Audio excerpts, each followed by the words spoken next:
si podéis ver cuando paso las diapositivas. Yo creo que no, ¿no? Se ve cuando pasas, ¿eh?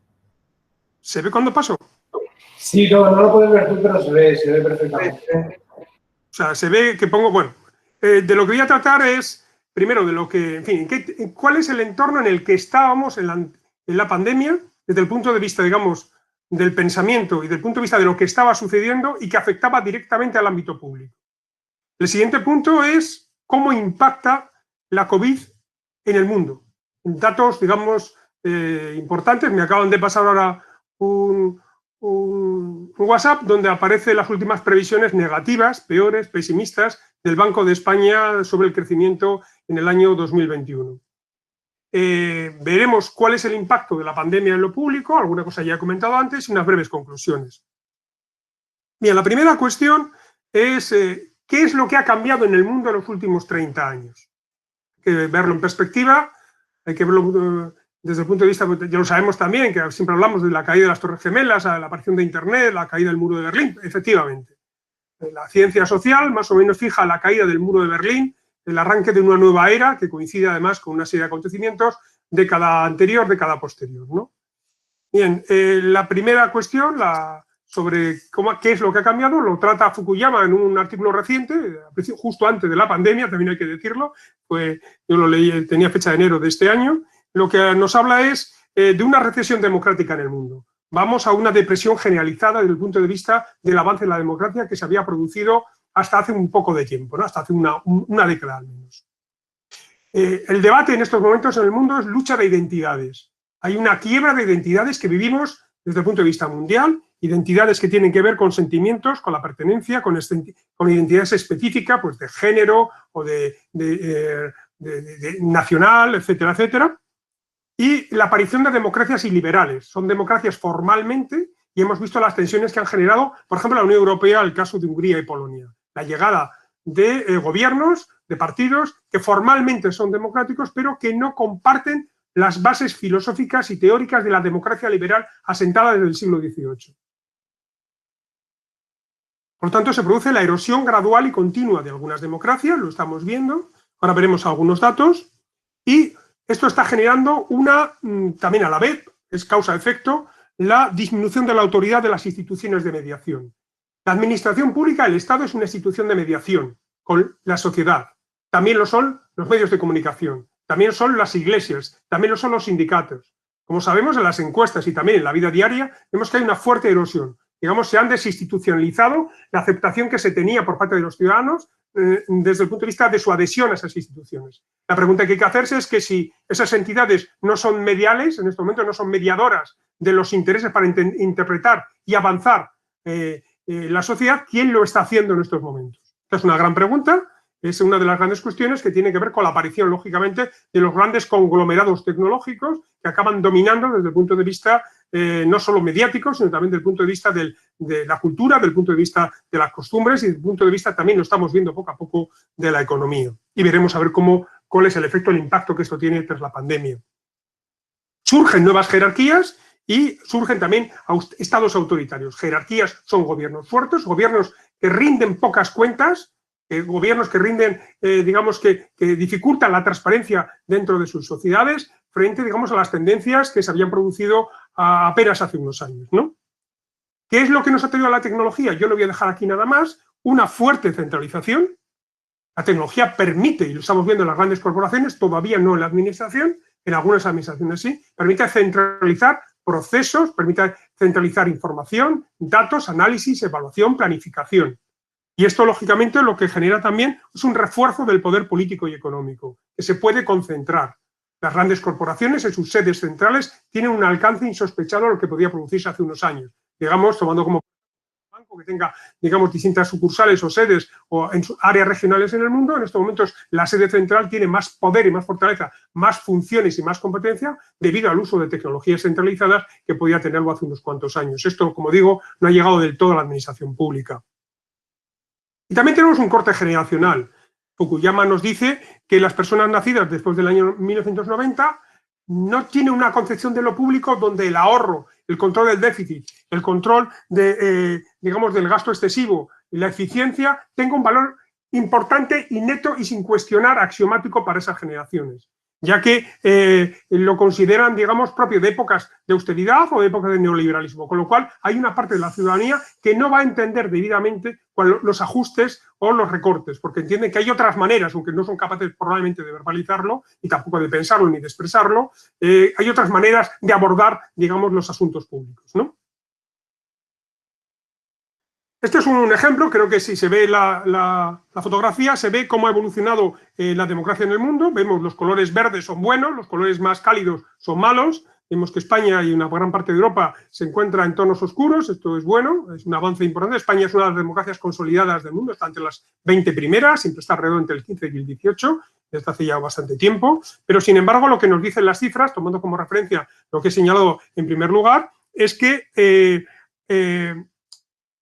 si hace un año aproximadamente, hace 5 años, el 8,9% de los países estaban en democracia plena, en estos momentos solo el 5,7%. Ha habido una caída importante. Estos retrocesos democráticos se deben a decisiones tomadas por expertos y élites ignorando la voz de la ciudadanía.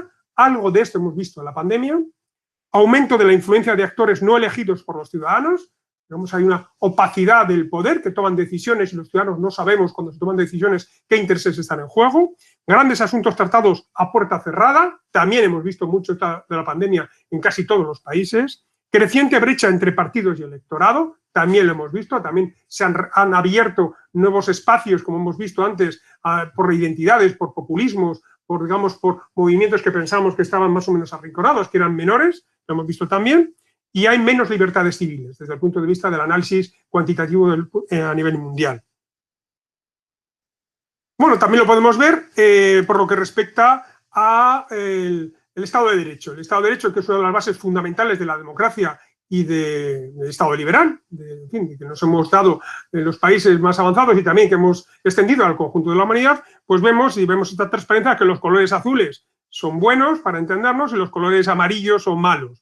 Bien, pues el Estado de Derecho no goza de buena salud. Incluso vemos algunos países, como el caso de Europa, Portugal, Reino Unido o Francia, son países, digamos, que son de la Liga, que juegan la Champions habitualmente, tanto los principales países están en la OCDE, pues que han visto un retroceso desde la aplicación y, digamos, la eficacia del Estado de Derecho. El diagnóstico del Estado, pues sigue siendo, por tanto, reforzado por lo que ahora estamos viviendo en la pandemia, pues tiempos volátiles, inciertos, complejos y ambiguos. Cae la confianza en las instituciones políticas, en las administraciones públicas por desafección. Ya hemos dicho que esas entidades mediadoras entre ellas la administración pública y los ciudadanos se alejan de ellas. Si la administración no cumple su papel, hay otras instituciones que lo cubren y que lo cumplen, y esto es una cuestión importante porque la administración tiene un fundamento democrático. Las otras corporaciones de carácter privado o de carácter social, incluso de carácter político, algunas de ellas no tienen, o la mayoría de ellas, no tienen base democrática. Hay una crisis de representatividad, de funcionalidad, de capacidad de los gobiernos, de los estados, decíamos hace un tiempo, y fíjense ahora, o fijaos si esto es así de claro, y de legitimidad. Sabemos y sabíamos, y ahora más que nunca, que ningún actor puede por sí mismo cumplir sus objetivos, y desde luego no el Estado. Necesitamos integrar, lo decía Toño, el concejal ahora mismo, el objetivo 17, alianzas. Necesitamos alianzas más que nunca. En la sociedad hay que gobernar, que hay que gobernar se ha multiplicado casi todo. El poder es difuso, hay redes variables de actores y es muy difícil atajar la pandemia. De repente nos encontramos que no solo hay que hablar con los sanitarios, no solo hay que hablar, digamos, con los ministerios o consejerías o concejalías de salud pública. Hay que hablar con numerosísimos entidades y de repente hemos visto que lo educativo, lo sanitario, el transporte, la economía, el empleo está totalmente interrelacionado. Y sin embargo, la manera que tenemos de organizarnos en las administraciones públicas es departamental, de carácter vertical, con muy poca integración, con pocos departamentos transversales, con escasa capacidad para compartir información. Necesitamos, por tanto, un nuevo liderazgo. Reclama en la situación, ya lo reclamaba y ahora más que nunca, un nuevo liderazgo de lo público, un nuevo mensaje, una nueva conversación, un nuevo relato. No podemos centrarnos simplemente en hablar de presupuestos o de normas, tenemos que entrar, desde luego, en consideraciones que, como hemos visto, urge a los ciudadanos, ¿no? Es, por tanto, necesario una manera más que nunca de articular la manera en la que hacemos política. Necesitamos una manera distinta. Decíamos hace un año, decíamos hace 5, pero fijaos, esto tiene otro contexto en estos momentos y tiene otro significado, nos otorga otro significado. Necesitamos una manera distinta de hacer las cosas para tener resultados distintos. Bueno, esta imagen de la incertidumbre es a la que nos encontramos. En el último año no solo se ha producido, el coronavirus, hemos visto revoluciones, o desde hace ya 2 años, lo hemos visto en Francia, lo hemos visto en Hong Kong, lo hemos visto en Chile, lo hemos visto, que recordar que esto es Colombia, lo hemos visto en Cataluña, lo hemos visto en Estados Unidos, hemos visto, digamos, grandes convulsiones propios de los momentos en los que nos encontramos en el mundo. Cambio de era, cambio de paradigma. Todo esto son manifestaciones y que la COVID lo que ha hecho es polarizarlo todavía más sobre la situación preexistente, ¿no? Esta es la situación actual, coronavirus, impensable hace muy poco tiempo. Esto, desde luego, lo que es un acelerador de los cambios y también trae nuevos cambios. Esto lleva a pensar que no es la crisis, sino que es el sistema el que hay que revisar. No solo es una crisis pandémica, económica, de empleo, es una crisis, digamos, desde el punto de vista de rehacer, de repensar, de poner el marcador a cero para ver cómo afrontamos los grandes retos. Ese estado tan sólido que teníamos, esa administración tan sólida, creíamos que teníamos una magnífica administración sanitaria, y la tenemos, pero no para lo que se nos venía encima. Teníamos un buen sistema mejorable educativo, pero de repente se han roto todas sus costuras y estamos apresuradamente intentando que funcione eficazmente, ¿no? Seguimos teniendo problemas importantes, lo tuvimos en la anterior crisis, y esta ya nos dijo la anterior crisis lo que se producía. Esto es la evolución del índice de Gini, es decir, el índice que nos habla de la pobreza y la desigualdad. Si en el caso español se abrió entre el 10 y el 14, se nos abrió 4 puntos. En estos momentos, el índice de Gini del 2017 veíamos que era significativo en el caso español respecto a los países de nuestro entorno. España es una de sus características. Tenemos un índice de pobreza, tenemos una población, digamos, excluida desde el punto de vista económico importante. Veíamos también, hasta el año pasado, que la concentración de riqueza en muy pocas manos, y cómo la evolución entre el año 1980 y 2016 en el mundo, las clases medias se han visto desfavorecidas. Esto ha dado lugar a la aparición de populismos, a nuevas identidades, a nuevas jerarquías, como decía antes, y esto a la aparición de nuevos partidos.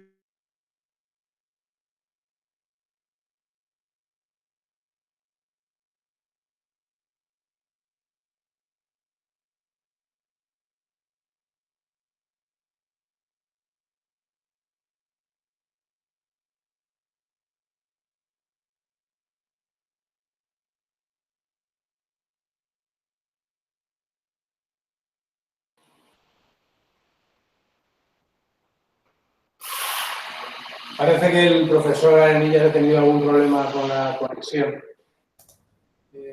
No solo no se oye, ahora parece que está volviendo.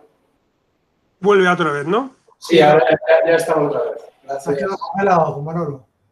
Vale, pues bueno, ¿qué ha dado lugar todo esto?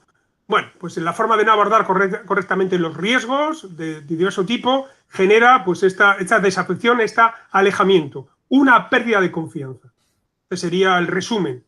El problema más importante que tienen las administraciones públicas, y esta pandemia lo ha agudizado enormemente, todavía no sabemos el alcance, es decir, llueve sobre mojado, nunca mejor dicho, llueve sobre una situación persistente donde la pérdida de confianza era muy significativa en los principales países, precisamente porque en buena parte del Estado y la administración pública ha dejado de tener esa aceptación como mediador entre la sociedad y el futuro, entre la sociedad y los problemas, entre la sociedad y la mejora del bienestar de cada uno de los ciudadanos, y los ciudadanos, algunos de ellos, lo que buscan son nuevas identidades, nuevos mediadores y nuevas soluciones para los problemas inmediatos que está teniendo, ¿no? Datos sobre la conmoción que ha generado la COVID-19. Bueno, Naciones Unidas, muy recientemente, desde hace unas semanas, el impacto que esto ha tenido en los ODS. Bueno, pues el primer aumento de la pobreza global en décadas. Es decir, más de 71 millones de oprimidos por la pobreza extrema en el año 2020. Es por primera vez. Desde los objetivos del milenio tenemos un crecimiento de la pobreza. También tenemos que el confinamiento aumenta el riesgo de violencia contra las mujeres y las niñas. La pandemia ha interrumpido los programas de inmunización infantil en las vacunas. El mundo se enfrenta a la peor crisis económica desde la Gran Depresión en el año 29, a partir del 29, es decir, de hace 90 años. Los cierres de las escuelas dejaron sin escolarización al 90% de los estudiantes en el mundo, revirtiendo años de progreso en educación. El turismo, como sabemos bien en España, desgraciadamente la Comunidad Valenciana, se enfrenta a desafíos sin precedentes. Más del 90% de los casos de COVID están en las áreas urbanas. Es un enorme reto para las ciudades. Y fijaos, es en las áreas urbanas y especialmente en los barrios más deprimidos y los barrios, digamos, donde hay mayor hacinamiento. Todo esto produce un acerbamiento de la crisis pandémica y es un enorme reto y un enorme desafío para los gobiernos locales. Los grupos más vulnerables para la pandemia, como todo, como decía un amigo hace un año, pero hace unos meses me decía, yo me puse entré en gran preocupación cuando me di cuenta que también se morían los ricos por la pandemia. Bueno, pero lo cierto es que además de morirse los ricos, afecta más a determinados colectivos, a personas mayores, a personas con discapacidad, a niños, a mujeres, a inmigrantes y refugiados, no solo sanitariamente, sino socialmente, educativamente, etcétera, empleo, etcétera. Bien, esto efectivamente son los impactos que tiene la pandemia, los impactos en el crecimiento. Decía que el Banco de España acaba de cambiar las previsiones a corto plazo para la economía española a peor. Una caída importante de casi el 20% del Producto Interior Bruto en el momento más duro de la pandemia y un crecimiento que se va a ralentizar. Entonces, ese alargamiento evidentemente es sin precedentes y esto tiene un efecto inmediato en las administraciones públicas, en sus cuentas públicas, en sus recursos públicos y también afecta claramente a sus recursos humanos. Estas eran las previsiones que había para el cuarto trimestre de este año, que estaban establecidas por The Economist y también por el Banco Mundial, y sin embargo, desgraciadamente, había distintos escenarios y los escenarios que se estaban produciendo nos hemos ido a la banda peor de todas ellas, y cómo impacta esto en el empleo. Vemos cómo ha afectado a los ERTEs en áreas muy distintas, ha afectado de una manera muy importante, más del 50% a la hostelería, al ocio, a la fabricación de vehículos a motor, por ejemplo. Y cómo esto ha variado entre el mes de mayo y el mes de junio, hemos bajado del 50% en la hostelería, pero efectivamente seguimos con un impacto muy importante todavía hoy en día, aunque se ha recuperado, ¿no?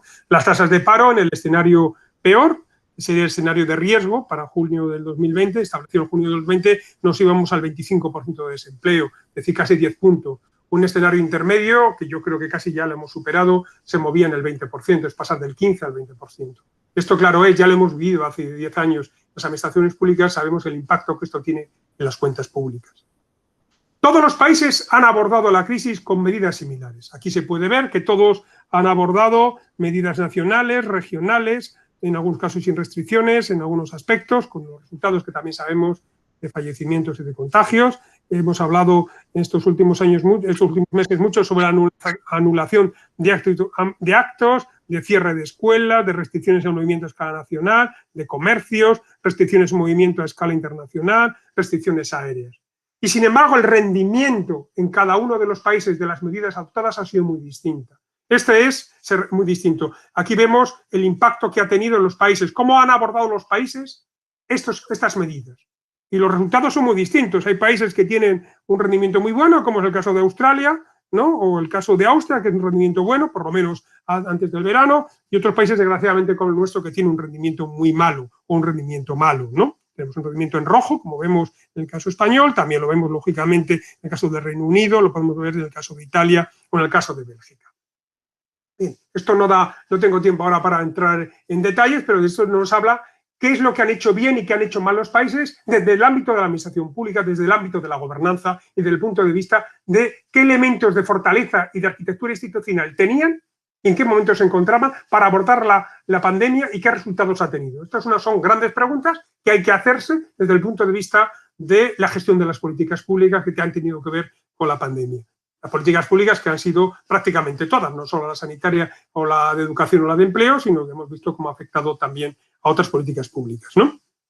Bueno, estos son los últimos datos que hay de la Universidad de Cambridge, que se manejan también sobre el índice de desarrollo, de rendimiento sobre la COVID, en el caso de 33 países, donde desgraciadamente España se encuentra también en el final de la tabla, ¿no? Bueno, estas preguntas que hay que hacerse, digamos, ahí ya en algunos casos habrá que pedir responsabilidades, lógicamente, porque eso es lo propio de las administraciones públicas, pero tampoco hay que, digamos, dejarlo de lado, exigirlas, llegar hasta el final, evidentemente, pero también ponerse a la tarea. ¿Qué es lo que no hemos hecho bien? ¿Qué es lo que no hemos hecho bien? ¿Qué administraciones deberíamos tener en estos momentos para afrontar una siguiente oleada o para mejorar, desde luego, ese rendimiento que en el caso español es mejorable? ¿Cómo ha impactado en lo público la pandemia? Bueno, he recogido aquí una serie de titulares en la prensa digital de los últimos meses. Bien, estas cosas que hacemos los académicos, yo lo hacía para mis alumnos, digo, bueno, voy a enriquecer un poco porque para algo bueno tiene que tener, que es tener más material para explicar qué es lo que pasa en las clases que damos sobre ciencia de la administración y sobre dirección y organización pública, ¿no? ¿Qué es lo que sucede en el mundo? La opinión pública cómo la ha afrontado, ¿no? Bueno, pues fijaos, aquí encontramos distintos titulares. Algunos son de prensa, como he dicho, digital, algunos son también de organismos internacionales. Este primero es una pregunta que se hace en un blog del Banco Mundial. ¿Deberían reducirse los salarios del sector público para financiar la respuesta al coronavirus? Es una pregunta. Otra pregunta ¿es el Estado invencible? El coronavirus ha venido y está probando la capacidad de los estados liberales. Ya lo he comentado, es otra pregunta que se hace. ¿Qué podemos hacer los empleados públicos para superar la maldita crisis del COVID? Es otra de las preguntas. El gobierno no logra activar a miles de funcionarios un mes después de la alarma. Es el caso español, pero también en muchos países. Lo hemos visto en el caso de los ERTES y lo hemos visto también en algunos ámbitos donde en algunos sitios ha habido cierto colapso.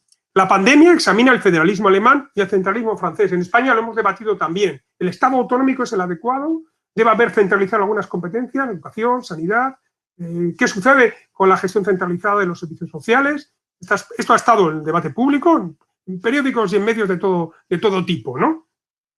El Fondo Monetario advierte de que España tendrá este año el mayor déficit público desde el rescate financiero. Pedro Sánchez y Pablo Iglesias pactan lanzar ya desde el ingreso mínimo vital desde mayo. Es decir, la lucha contra la pobreza y contra la quiebra social. Esto lo han adoptado todos los países con mayor o menor éxito, pero esto ha obligado a introducir nuevas políticas públicas para combatir esta quiebra social, ¿no? Lo que antes hablaba del índice de Gini, el índice de desigualdad que se ha acelerado, que ya vimos que se aceleró en la anterior gran recesión. La crisis del coronavirus refuerza el bipartidismo y castiga a Vox y a Podemos. Cambios en el orden político. Cambio lo hemos visto en las elecciones vascas, lo hemos visto en las elecciones gallegas, veremos a ver si se producen las catalanas, es decir, tiene impacto también desde el punto de vista político, lo estamos viendo, todavía sin calcular cuál es el alcance. La pandemia no justifica un aprobado general, esto ha supuesto en el mundo educativo grandes tensiones, algún debate entre los profesores, no solo universitarios, sino también hemos visto también cuál ha sido el rendimiento en la EBAU este año, o en las pruebas de selectividad, por tanto, y también hemos visto cuál ha sido el rendimiento de bachillerato. Ha habido un debate y también ha habido cierta polémica sobre ello. El estado de alarma ha costado más de 80.000 millones a la economía española, esto era antes del verano, y efectivamente el efecto económico que esto tiene, que arrastra claramente con caídas del Producto Interior Bruto de este año, que desde luego van a superar en el caso español el 5 o 6%, evidentemente esto supone una enorme cantidad de recursos públicos, ¿no? El teletrabajo sacude a la administración, adiós a la cultura de calentar la silla.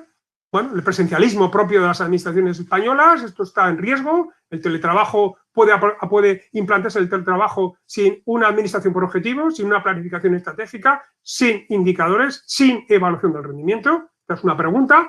Yo casi a todo esto respondo que no. Evidentemente, el teletrabajo sin todo esto es un poco complicado, pero la pregunta es si se podía afrontar el trabajo presencial sin todo esto, y la respuesta sigue siendo no. Evidentemente no lo es, no es esta la respuesta que debe darse, pues porque en todos los países de nuestro entorno encontramos que casi somos ya la excepción española, ¿no?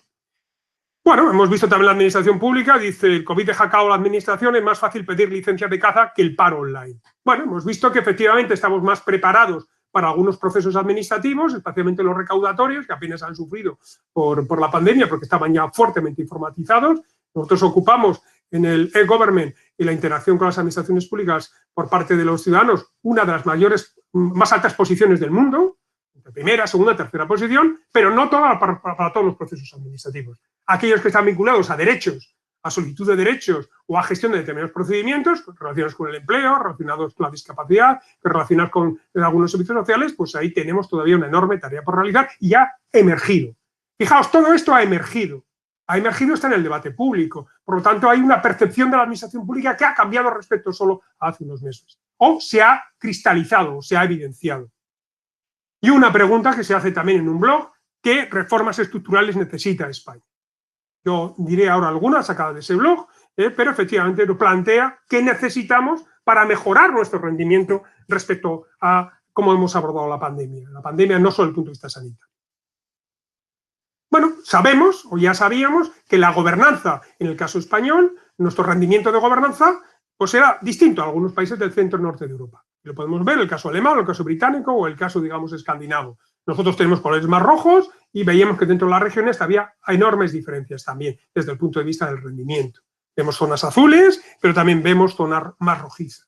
Es decir, necesitamos fortalecer nuestro sistema de gobernanza, nuestra arquitectura institucional y nuestra capacidad de gobernanza, nuestra capacidad de gestión. Objetivos de desarrollo sostenible, Agenda 2030. Bueno, ya he comentado cuál es el impacto según un ultimísimo informe de Naciones Unidas. Y bueno, ¿qué nos dice de una forma resumida? Bueno, pues que el impacto ha sido duro, el impacto ha sido fuertemente negativo en el objetivo 1, en lo que tiene que ver con la pobreza, el objetivo 2 con el hambre, con la salud, el objetivo 3, con trabajo decente y crecimiento económico, el objetivo 8, con el objetivo 10, una alta que tiene que ver con las inequidades, las desigualdades, ha sido muy fuerte. Bueno, pues poco a poco voy desgranando cuál es la agenda a la que tienen que afrontar, que tienen que incorporar las administraciones públicas. Si hemos caído en esto y estábamos en algunos casos, como decía Naciones Unidas, en buena trayectoria, necesitamos fortalecer estos elementos. Esto es vital para los gobiernos locales. Son los gobiernos locales, como ya vimos en la anterior crisis, son los sostenedores del sistema, son los sostenedores del sistema social. Esta llamada de atención de Naciones Unidas, que me imagino que dentro de poco se producirá el informe español y ahí tendremos, aunque todavía ese es otro de los problemas, tenemos datos insuficientes y datos, además, que ya carecíamos de ellos, digamos que se suministran de tiempo y por lo tanto, a veces los del año 20 veremos a ver cuándo los tenemos, ¿no? Bien, aquí podemos ver, efectivamente, hablando de datos, hablamos la proporción de países con datos disponibles por objetivo, que tenemos objetivos muy desiguales en cuanto a obtención de información, y vemos pues, que el objetivo 16 apenas el 40% de los países lo tienen, ¿no?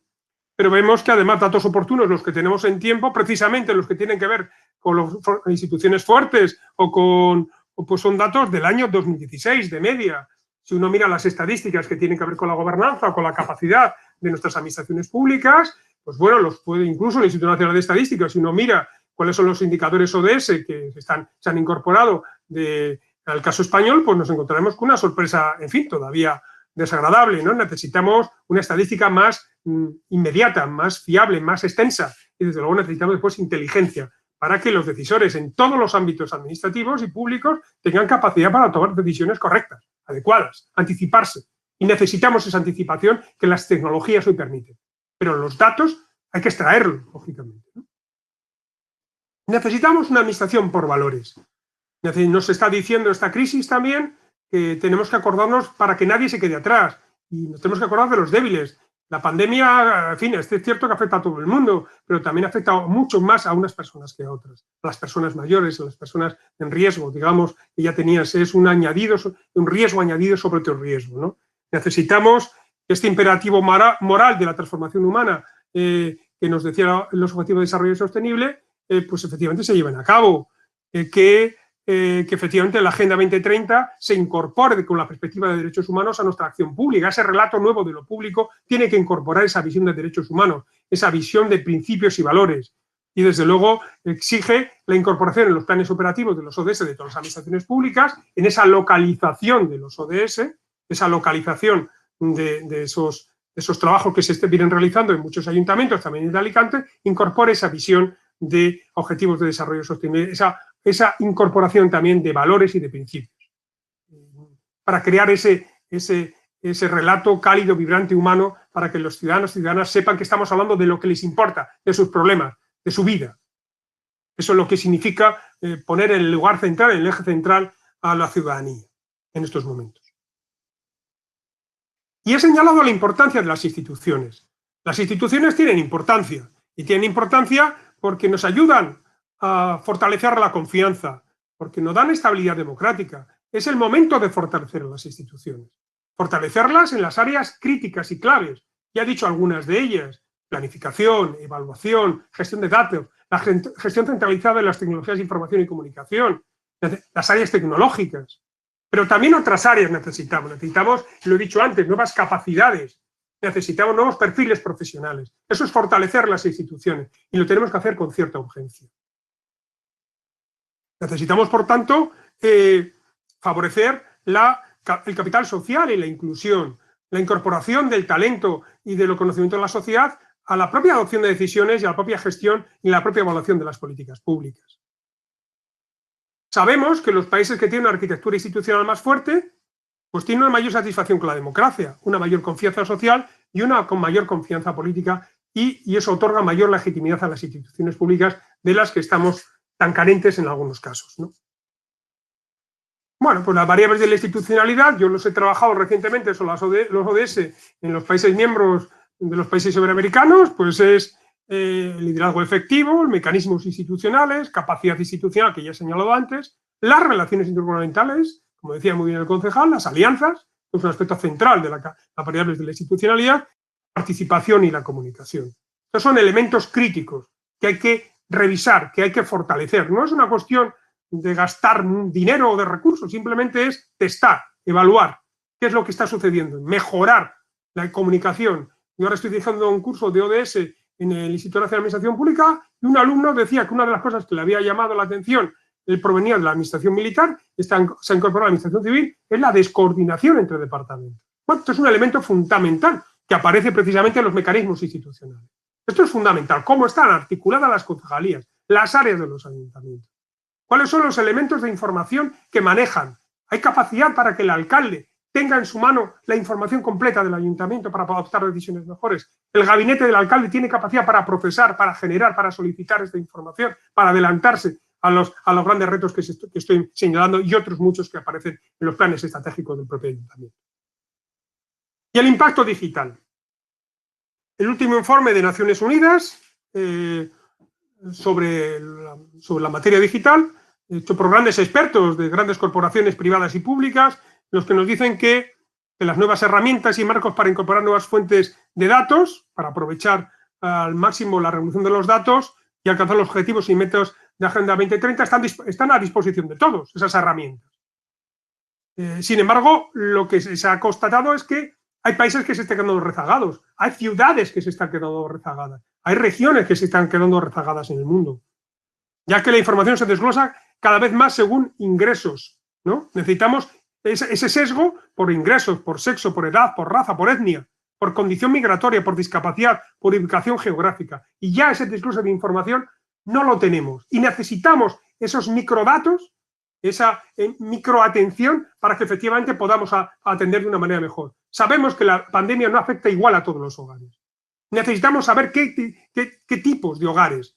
Yo he tenido la experiencia en República Dominicana, donde es el primer país del mundo en riesgos climáticos o en riesgos naturales, precisamente por la zona de tormentas tropicales y de huracanes, y desarrollaron un programa con Naciones Unidas enormemente interesante, donde han delimitado, han hecho los perfiles individuales de cada hogar, de más del 30% de la población de República Dominicana. Esto es un ejemplo. Bueno, pues es un ejemplo que se puede exportar, esta herramienta, que es el IVAC, se puede esta u otra similar, a ver cuál es la población de riesgo, anticiparse a los riesgos sanitarios, económicos, educativos, que se están produciendo y que se van a producir. Y eso las tecnologías lo permiten, el manejo ingente de datos que nos permiten anticiparnos, ¿no? Pero también Naciones Unidas, en el informe del año siguiente, el 2019, a través de una comisión de expertos, nos dicen que los dividendos digitales coexisten con las divisiones digitales. Las ventajas digitales coexisten con las divisiones digitales y que amenazan con fragmentar la interconexión, lo que conduce a normas y enfoques que compiten entre sí, disminuyendo la confianza y desalentando la cooperación. Lo que han puesto de manifiesto el grupo de expertos de Naciones Unidas es que sí, tenemos herramientas, tenemos enormes capacidades desde el punto de vista digital, pero no logramos integrarlas, no logramos operar de una manera conjunta sin costuras, como señalaba anteriormente. Y esto produce quiebras sociales, puede producir grandes riesgos de carácter social. El informe del año pasado, recientemente también producido por Huawei, que realiza el impacto de los ODS en las tecnologías digitales y viceversa, nos dice que las políticas de TIC introducidas en las ONG permiten centrarse en la sociedad, el medio ambiente y el desarrollo de la economía. Tienes una enorme potencialidad, las puede acelerar. Son aceleradores naturales para conseguir esos objetivos que son tan deseables por la humanidad. Necesitamos, dice el informe de Huawei, las alianzas, la participación en asociaciones e iniciativas de múltiples interesados para aprovechar todas las ventajas que nos pueden proporcionar las tecnologías.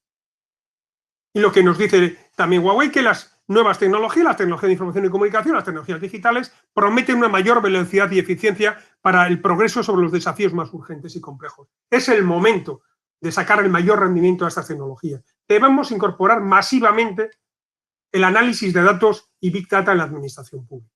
Tenemos que realizar grandes conglomerados de administraciones públicas para poder avanzar en el manejo de esos datos, en los elementos que en estos momentos son más críticos en las políticas que manejamos. ¿Cuáles son los retos más inminentes? Bueno, el último informe al respecto del Banco de España, también de hace una semana, nos dice retos anteriores a la pandemia y nuevos desafíos. Pues no hay grandes novedades, algunas son más urgentes, evidentemente. Nos habla de afrontar los cambios por COVID en los procesos de globalización y digitalización, reducir la desigualdad, reforzar la sostenibilidad de las finanzas públicas, favorecer la transición hacia una economía más sostenible, mantener un sector financiero saneado, reducir el desempleo y la precariedad laboral, avanzar en el desarrollo institucional europeo, mejorar la dinámica de productividad y abordar los desafíos del envejecimiento poblacional. A todos estos retos y desafíos deben alinearse las administraciones públicas, sea el nivel que le corresponda, sea el local, sea el autonómico o sea el estatal. Estos son los elementos críticos, son los objetivos centrales para el caso español y que se enlazan, como hemos podido ver, con los grandes, retos y los grandes desafíos que tiene, por ejemplo, la Agenda 2030 tras el impacto de la COVID. Os decía antes que en el manejo de la prensa digital y de los blogs también han aparecido propuestas de reformas estructurales para España, para los próximos. Recojo algunas nada más. Por ejemplo, la coordinación entre las administraciones públicas de gasto, ¿no? Hemos visto que necesitamos políticas transversales, políticas entre administración estatal, autonómica y local, para articular mejor el gasto autonómico, el gasto local y el gasto estatal. Simplificar la carga regulatoria de las empresas. Necesitamos aliviar en estos momentos a las empresas. Hay comunidades autónomas que están en estos momentos, gobiernos que están aliviando estos procesos, de gestión, de apertura de negocios, de mantenimiento de negocios, de renovación de licencias, etc. No significa, desarmarse, significa buscar otras alternativas, confiar más en estas empresas, cambiar una administración preventiva por una administración evaluativa, una administración, de control ex post, ¿no? Necesitamos una reforma integral de la administración y del sector público empresarial que hay que preservar. Tenemos que vincular, hemos visto los retos y muchos de los retos tienen que ver con este tejido, con el empleo. Necesitamos seleccionar de forma profesional a los directivos. Esta es una cuestión muy importante. Necesitamos las mayores capacidades y los mayores talentos en la administración pública. De las personas que están mejorándolas a través de la formación para lograr mejores capacidades, mejores habilidades y mejores conocimientos, necesitamos esto y necesitamos también atraer al mejor talento que en estos momentos se pueda incorporar a la administración pública. Y, por supuesto, fortalecer la función directiva de las administraciones públicas. Incremento de la alta función pública y de las retribuciones ligadas al rendimiento. Ya lo he comentado hoy, ya no es posible.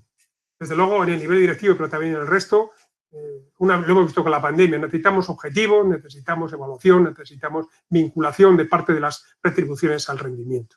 Cualquier análisis de los países de nuestro entorno así lo ponen de manifiesto. Y digitalizar la administración de una manera, intensiva. Estamos en la era del conocimiento, la era del conocimiento y de la pandemia, por lo que estamos viendo, ¿no?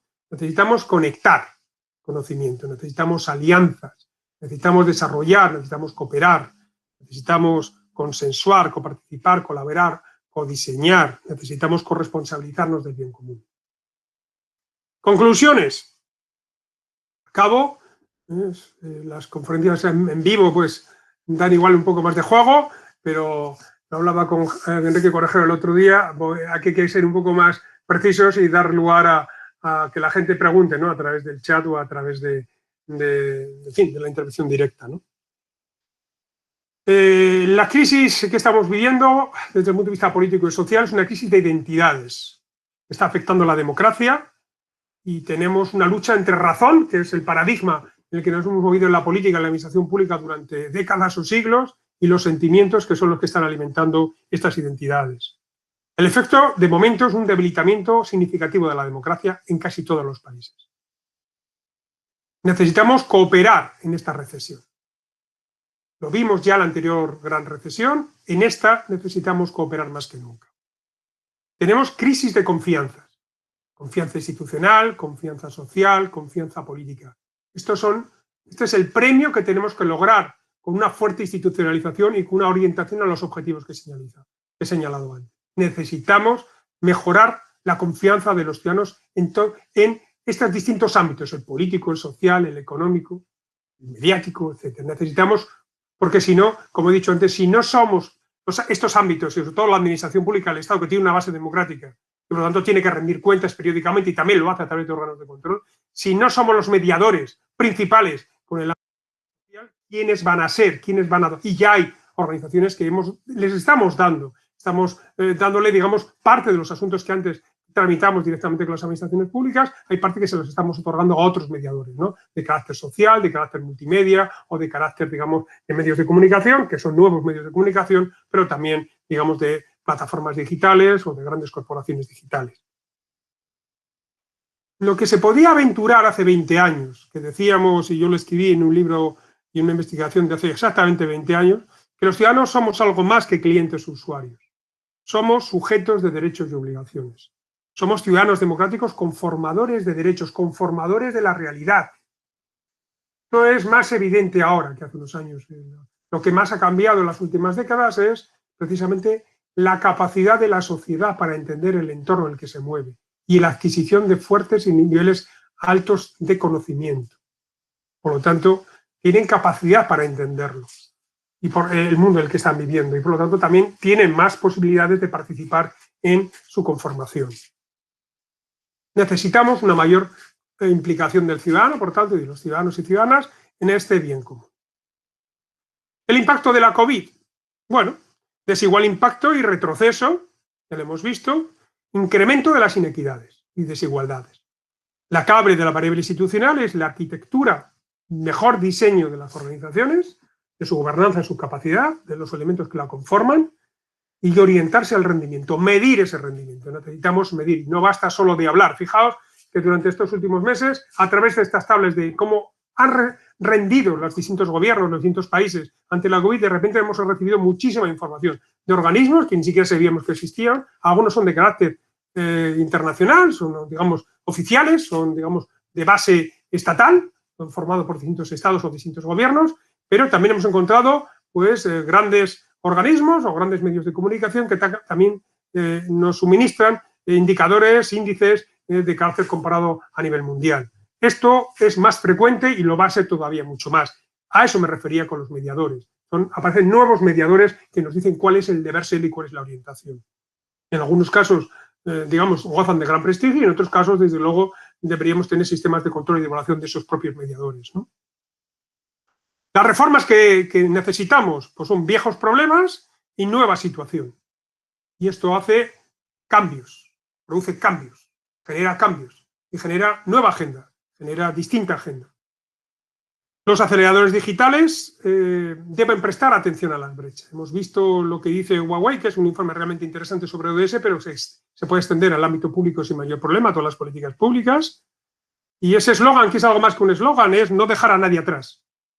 Lo hemos visto, se quedan atrás. El impacto y las reformas deben alcanzar, los impactos alcanzan a todo el mundo y las reformas deben alcanzar a todo el mundo y a unos más que a otros de forma prioritaria, para que no sea irreversible estas brechas que ya se venían produciendo desde la anterior gran recesión, incluso con carácter previo. Necesitamos en estas reformas conectar conocimiento.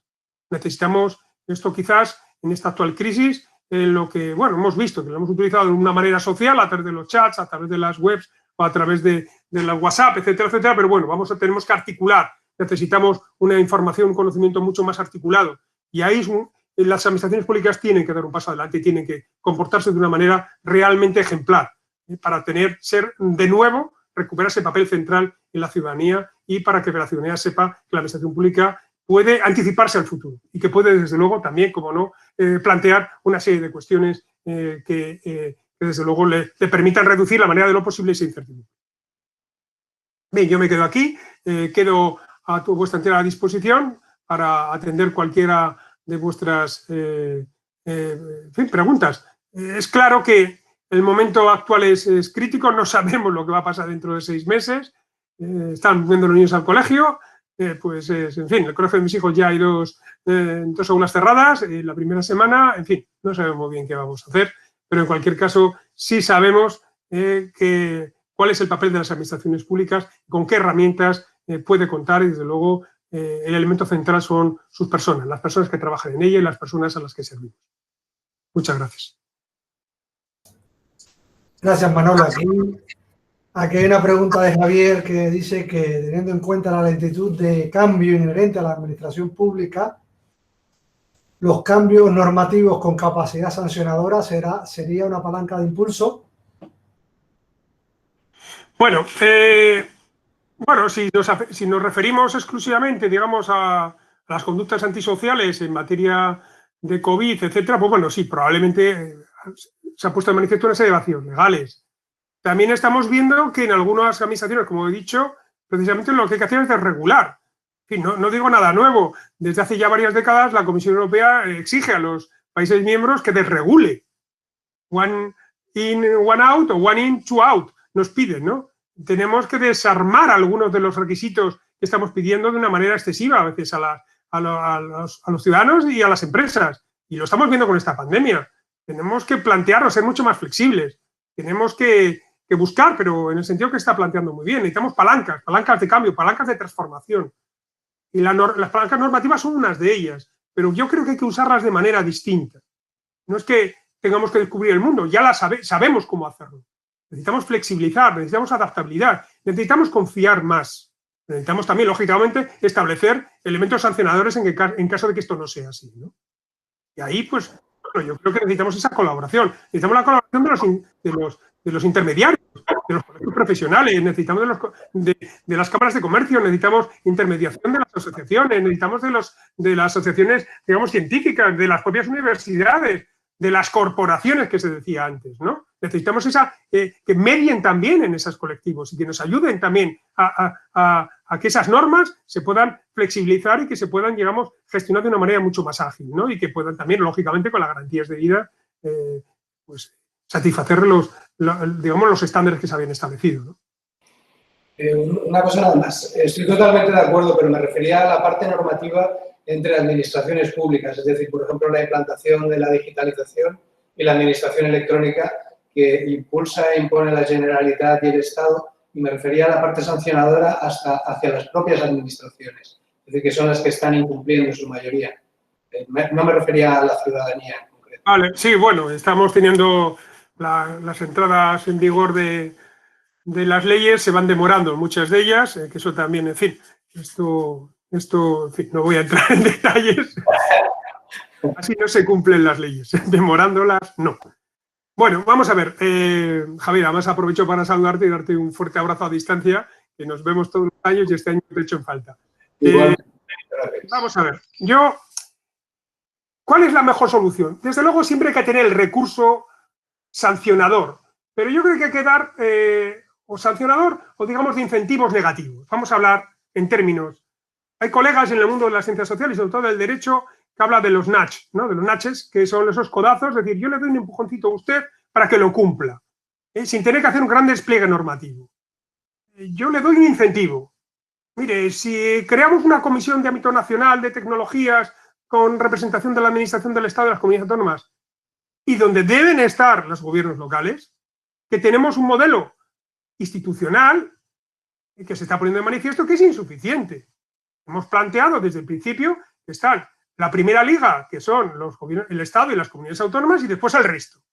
Bueno, pues ya vemos que no es así, porque ya vemos que si la colaboración de los entes locales, pues las cosas no se van adelante. Necesitamos que sumen las corporaciones locales.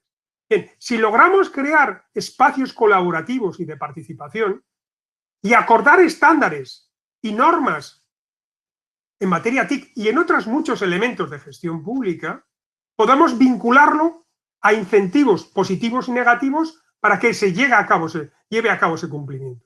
Incentivos de carácter positivo, ayudas, subvenciones, colaboración. acceso a determinados grados de información. Incentivos negativos, cierre a estos incentivos positivos, o costes, digamos, desde el punto de vista de reconvención social, tal comunidad autónoma, tal ayuntamiento, publicación de índices, de gobernanza digital, entrar en detalle en muchos más indicadores. Este tipo de cuestiones funcionan, lo sabemos.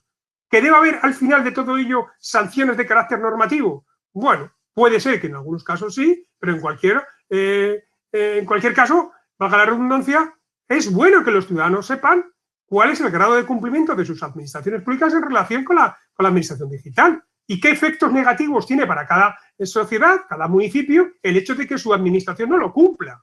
¿Qué efectos tiene en cuanto a tiempos, en cuanto a plazos, en cuanto a costes económicos, en cuanto a deslocalización de empresas, en cuanto a costes económicos desde el punto de vista de eficiencia de la administración pública, la gestión, tiempos de tramitación, ¿no? Es decir, que todo esto yo creo que es importante. Yo creo que muchas de estas soluciones ya existen en muchas políticas públicas, existen en ámbitos parciales. Debemos mirar las buenas prácticas que hay en otros ámbitos, vincularlos a determinados aspectos. Desde luego, tener una consideración del Estado, desde luego del Estado autonómico, que siempre decimos que hay que revisarlo, pero bueno, yo creo que tenemos un amplio margen para establecer cooperación y esos instrumentos que señalaba de incentivos, que establezcan incentivos positivos e incentivos negativos, con la complicidad y la alianza de las organizaciones sociales y de los propios ciudadanos, que tienen que tener conocimiento de qué es lo que está sucediendo en sus ámbitos públicos, ¿no? Y por lo tanto tener conocimiento y con datos fehacientes, con esos indicadores, con esos estándares y con esos niveles de comparación, ¿no? Yo creo que esto, en ese sentido, también me refería a ello cuando hablaba de la cogestión y coparticipación de los ciudadanos. Ellos se implican en esa evaluación o en esa información, ¿no? Perfecto, muchas gracias. Más cosas, Enrique. Por aquí Maite Ripoll pregunta, ¿no sería más conveniente hablar de irrupción digital de las administraciones públicas en lugar de transformación digital? Bueno, se produce una irrupción digital de las tecnologías. Digamos, de repente aparecen tecnologías que no contábamos con ellas y que, bueno, pues también sabemos que la siguiente ola y la que viene con 5G y no solo con 5G, pues sabemos que la gran revolución que viene a continuación es la conectividad entre todas esas herramientas y tecnologías. Y eso sabemos que va a ser un salto exponencial. Que tenemos partes de nuestro cerebro digital muertas o no conectadas y de repente se van a conectar. Y no sabemos qué va a pasar, pero sabemos que vamos a tener un cerebro mucho más potente, hablando en términos digitales. Eso es la irrupción digital. Claro, la irrupción digital también tiene un aspecto, digamos, curioso. Yo cuando estaba en el INAP hace un par de años, o hace 2 años y pico, iniciamos un programa formativo y de conocimiento sobre cómo podía impactar en la administración pública y qué proceso de transformación había que realizar la administración pública desde el punto de vista digital, y nos encontramos en grupos cerrados de personas que ocupaban puestos importantes de subdirecciones generales en áreas horizontales de la administración pública, que hace 3 años decían que esto de las tecnologías digitales había que esperar no fuera a pasar como otras veces que era una moda. Claro, nosotros nos quedamos un poco sorprendidos. Eso es la irrupción digital para algunos. Irrumpe, pero bueno. Vamos a ver si esto no deja de ser una moda. Bueno, sabemos que no es una moda desde el punto de vista de que ha irrumpido en estos momentos de hace ya unos años en el mundo económico y que efectivamente los efectos han sido de grandes transformaciones internas en la gobernanza y, por ejemplo, en la gestión de las personas de las grandes corporaciones. Esto, por ejemplo, lo hemos visto, y el cambio de los perfiles de trabajo. Se ha reducido el perfil, digamos, de personal auxiliar y personal, digamos, de oficina, digamos, básico, a personal de enormes capacidades, con enormes conocimientos y, digamos, de nivel medio y sobre todo nivel medio y alto y con gran especialización. Eso sería la irrupción con esa parte positiva y esa parte negativa. ¿Qué sería la transformación? ¿Cómo ese impacto de esa irrupción, de esas tecnologías que han aparecido de repente, cómo nos ayudan a transformar la administración pública en el sentido que estoy comentando? Eso es cómo aceleran los cambios y cómo cambia también la conformación y las capacidades de las administraciones públicas. A eso le llamaríamos transformación. Transformar la gestión de las nóminas, transformar, por ejemplo, la gestión de la selección, transformar la gestión de la formación, transformar la adecuación de los puestos de trabajo, transformar, por ejemplo, los perfiles de los puestos de trabajo, o centrarme solo en los aspectos de recursos humanos. Eso sería una transformación, el impacto de esa irrupción que es en principio ajena a la administración pública, pero que hemos visto que ha tenido un fuerte impacto en el ámbito privado y también en la administración pública, y cómo está esas tecnologías de inteligencia artificial, de blockchain, de data analysis o de big data, o de, en fin, y otras machine learning, etcétera, etcétera, cómo va a afectar a nuestro trabajo. Deberíamos plantearnos, cuando vamos a seleccionar perfiles de la administración pública, deberíamos plantearnos si debemos repetir la convocatoria de los años anteriores, o la oferta de empleo público de los años anteriores, para concretar. Eso, simplemente replanteárselo, sería una transformación. Eso sería algo cambiante. Y después veríamos, efectivamente, si necesitamos nuevos perfiles y si esa propia oferta de empleo público hay que tramitarla de una manera distinta, digital, o no hay que tramitarla. Por ejemplo, los informes de la OCDE nos dicen que en el caso español, que estamos muy avanzados en algunos aspectos, en este caso, en el caso de los recursos humanos, tenemos todavía un largo recorrido. Bueno, aquí tengo una última pregunta de Luis Sánchez, bueno, que se refiere, bueno, hablando de la planificación imperfecta que siempre ha existido por la normativa vigente en la administración, y bueno, lo que se refiere básicamente es una pregunta sobre la formación en esto de nuevas tecnologías. ¿Hasta qué nivel es necesario formar? ¿A qué población debe ir dirigida? Siempre planteando lo que ya planteó Pedro en la inauguración, ¿no? De las brechas tecnológicas que existen y cómo se puede diseñar un plan de formación de este tipo, más o menos. Bueno, esto es una buena pregunta. Voy a contar una anécdota. En un curso que impartí el año pasado, básicamente a tecnólogos de las administraciones canarias, ya vamos ya por 3 ediciones, pues la del año pasado, que afortunadamente pudo ser semipresencial, este año va a ser online nada más, un jefe de servicio de una administración canaria, lo que comentó es que, bueno, tenía una persona que le señaló, oye, tienes que trabajar con 2 pantallas, porque trabajamos todos con 2 pantallas, y le dijo a esa persona, bueno, a mí solo me quedan 5 años para jubilarme, ¿no? Bueno, esta es una respuesta humana, evidentemente, pero es que la edad media, por ello doy edades medias, ¿no? La edad media de la Administración General del Estado es 55 años aproximadamente, de las administraciones autonómicas y locales aproximadamente la misma. La edad media de la administración de los cuerpos de catedráticos y titulares de universidades de 59 años. Es decir, que todos nos quedan 5 o 10 años para jubilarnos. 15. En fin, a todos nos ha pillado mayor esto. A todos nos ha pillado mayor el confinamiento. A todos nos ha pillado mayor dar a los niños, a los chavales y a los estudiantes las clases online. A todos nos ha pillado mayor, digamos, manejar las redes y a veces pues no nos ha pillado mayores el manejar nuestros smartphones, ¿no? Bueno, estas paradojas que tenemos las personas mayores, ¿no? ¿Qué quiero decir con esto?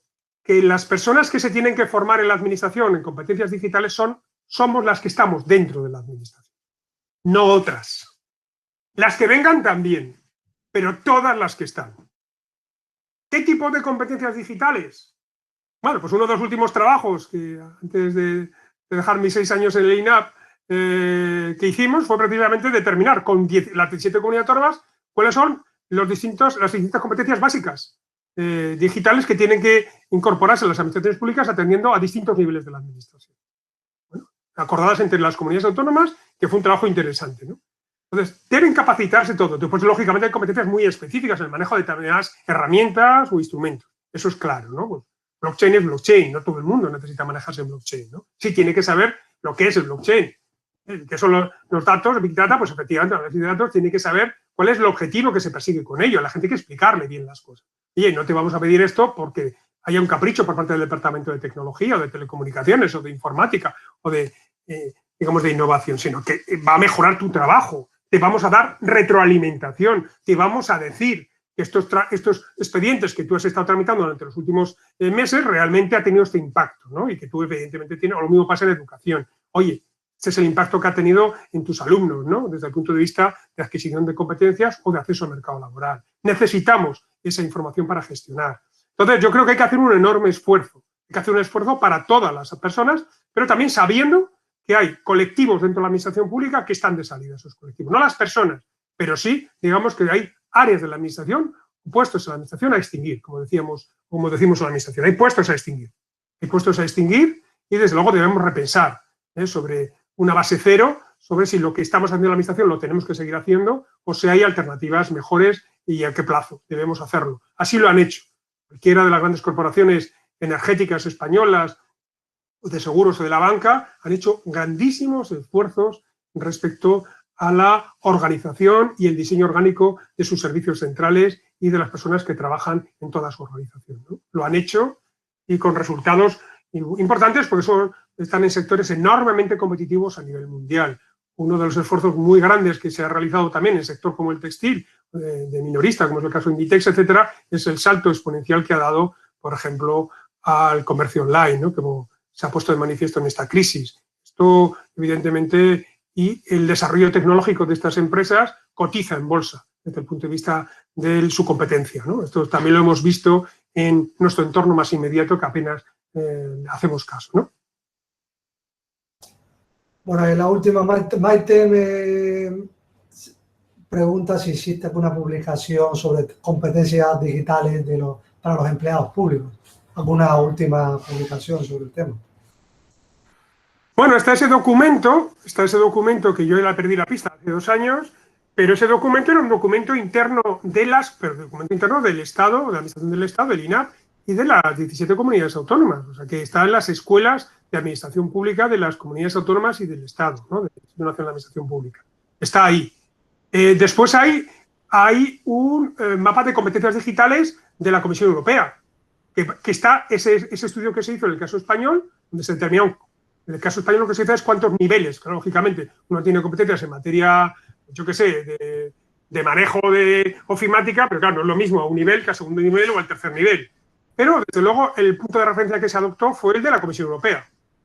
Hay un mapa de competencias digitales de la Comisión Europea. Ese es el que tomó referencia, que después varias comunidades autónomas adaptaron. Y después se hizo uno común para el conjunto de las administraciones públicas españolas.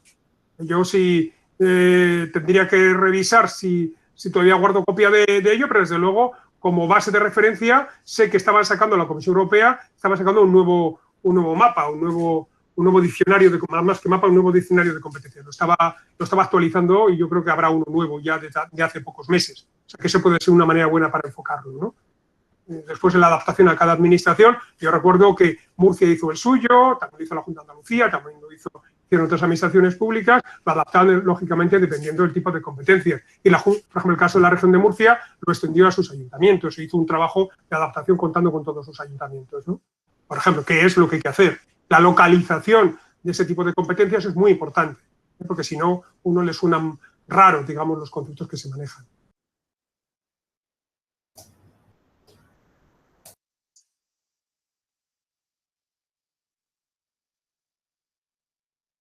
Dale a la tecla. Pero lo tienes desactivado el micro. Bien, le damos las gracias a Manuel Arilla por estar nuevamente con nosotros. Y nada, ya sabes que como esta es tu casa permanente, pues no hace falta posteriores invitaciones. Ahora hacemos una breve pausa de 2 minutos y Toño, te encargas tú de la próxima mesa. Vale, 2 minutos para que los participantes puedan refrescar. Gracias. Muchas gracias a todos y un fuerte abrazo. A ver si nos vemos. De verdad. En 2 minutos estamos de vuelta.